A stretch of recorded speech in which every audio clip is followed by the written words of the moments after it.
and welcome to JNT Creator YouTube channel.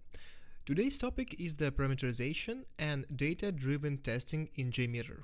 We will understand how to save and use data internally as a JMeter internal parameters, connect and read data from Excel or CSV files, which is comma-separated values. What is JMeter parameterization? It is the act of creating variables that will provide many different configuration options on a load testing script. For example, variables to log in with different credentials on a web service, variables to use different environments, variables to search for a list of products on an e-commerce website, etc. Today we will see how it works on the example of weather forecast website. So this is the URL, openweathermap.org. This website provides weather forecast data for many different cities. All you need to do is to create a free account to get your own API key. Just click on Pricing tab right here, scroll down a little bit and choose this free Get API key. Just click on that. I already signed into my account. You need to create your account and sign in later. It's completely free. I can share mine API key, but I'm not sure it will still be available by the time you'll be watching this video. The idea here is that we're sending an API request and getting a response depending on data we provided. Now let's see how we can send an API request. Click on API, current weather data, right here, API doc. And as you can see, we have different options here, building API request by city name, building API request by city ID, or by zip code. Let's check by city name first. As you can see, we have different options. We can just paste the name of the city, like Chicago, for example. This is the first option. Second option is to do the same like Chicago, but also we can add the country code, like USA. And the third name, the same, but state code as well. So first option will be just Chicago, second option Chicago, USA, and last option Chicago, Illinois, USA, right? So in all of those options, I need to paste my API key. So I can find it in my account, just my API keys right here. I have a button and paste it in the end. Now let's open JMeter and add a new thread group. So it's completely empty right now. Add threads, thread group. Inside, add a new HTTP request. Add sampler HTTP request, and let's change the name to HTTP request by city name.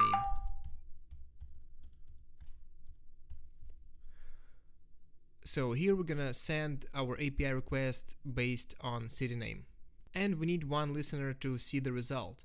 Let's add listeners, view results tree.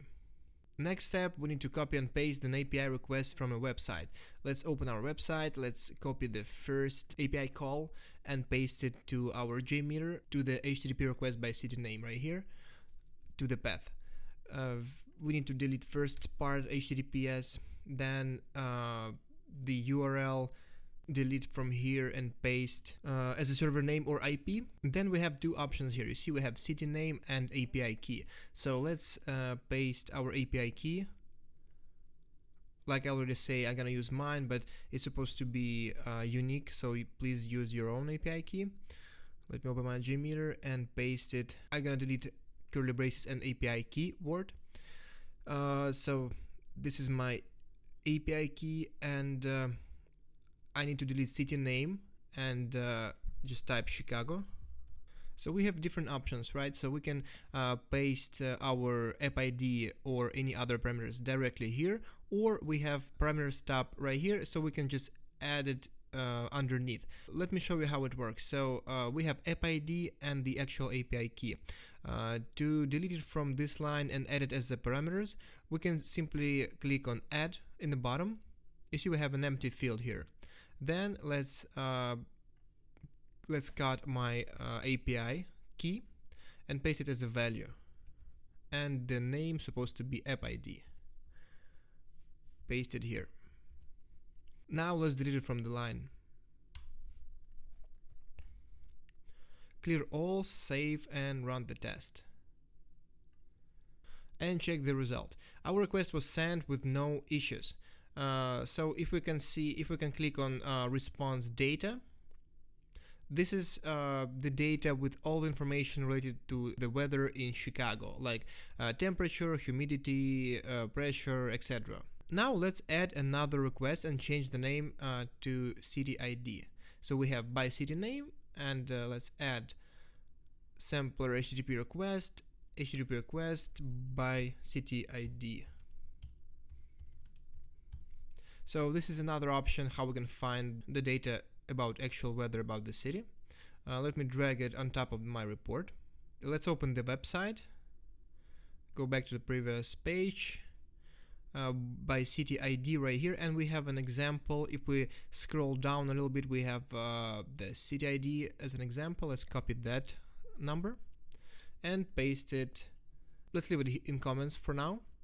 Then let's click request by ID, copy that line and paste it to the path.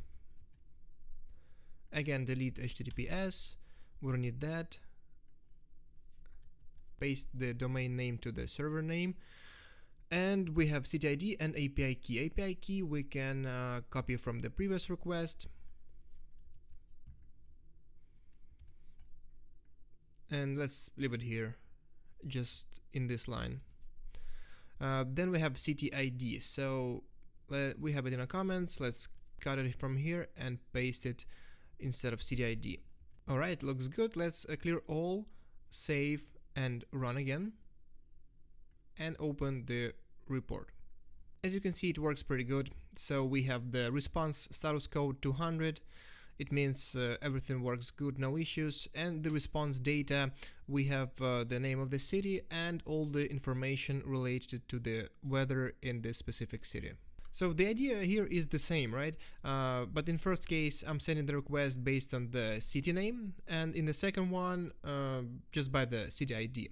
In both requests, I have repeated data like server name and API key. So imagine the situation where I got 100 requests and my API key has changed. So I need to open each request manually and change an API field, right? A better approach is to save it as a variable.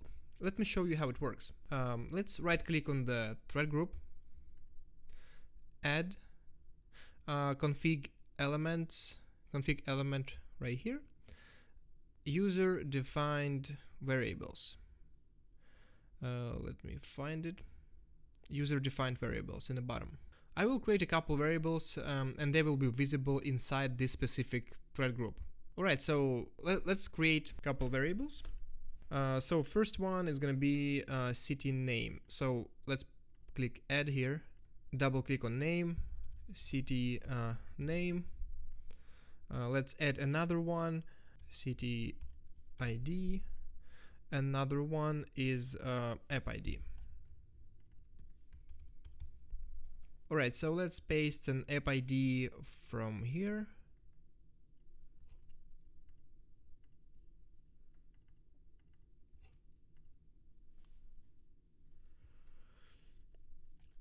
Then we have the city name is Chicago, and we have another city ID. Let me actually paste it from here. Alright, so now we have three variables, city name, city ID, and app ID. Now change all the hard-coded data to the variables we've created. To do that, I'm simply change the data to the $sign and curly braces. So let's start from the city name. Right here we have Chicago, right? So let's delete that, add the $sign and curly braces and city name. Then app ID. As an app ID, the same, $sign, curly braces, app ID. We can copy it from here and paste it to the second request. In the second request is here, so just paste it, $sign, app ID, and the same for the city ID. $sign, city ID. Alright, let's clear all, save and run again. open our results tree. As you can see, the results are exactly the same. So in first case we have Chicago and all the information related. We have the status code is 200, and in the second, when we send our city ID, the same, right? 200, message is OK, response data with the name of the city and all the weather data related to this specific city. Now let me drag it on top for better readability. As you can see, the result is exactly the same, but now the data is not hard-coded, right? It is provided from the variables we've created before. It was JMeter internal parameters. Now I'll show you how we can read the data from the CSV file, which is comma-separated values. I got my CSV file ready, and let me show you how it looks. So I've pasted to the Apache bin folder. So this is how it looks, data.csv. Let me open with the Sublime Text to show you how it looks. So as you can see, it is pretty simple CSV file. It has a couple columns. First is a city name, second app ID. I have country name here, but it's pretty much optional, and city ID. So the first line is always a header for a column. Before first comma is gonna be city name, second comma app ID, like right here. The third comma is country name, like USA, Great Britain here, and the last one is city ID. So in the end of the line, we don't need to have comma. In this specific case, we're gonna let this file know that this is the end of the line. All right. Now I will disable user-defined variables and add CSV dataset config. Disable this one. Disable. All right. So let's do the right-click on the thread group, add config element, and CSV dataset config. So the main important field here is the file name. We just need to click on Browse button. You see I'm already in the bin folder where I have my data.csv file. It's right here. Just click Open. We have some simple options here, some simple settings here, but I will leave it like it is. Now let's clear all, save, and run the test again. Everything works and the data is provided from CSV file now.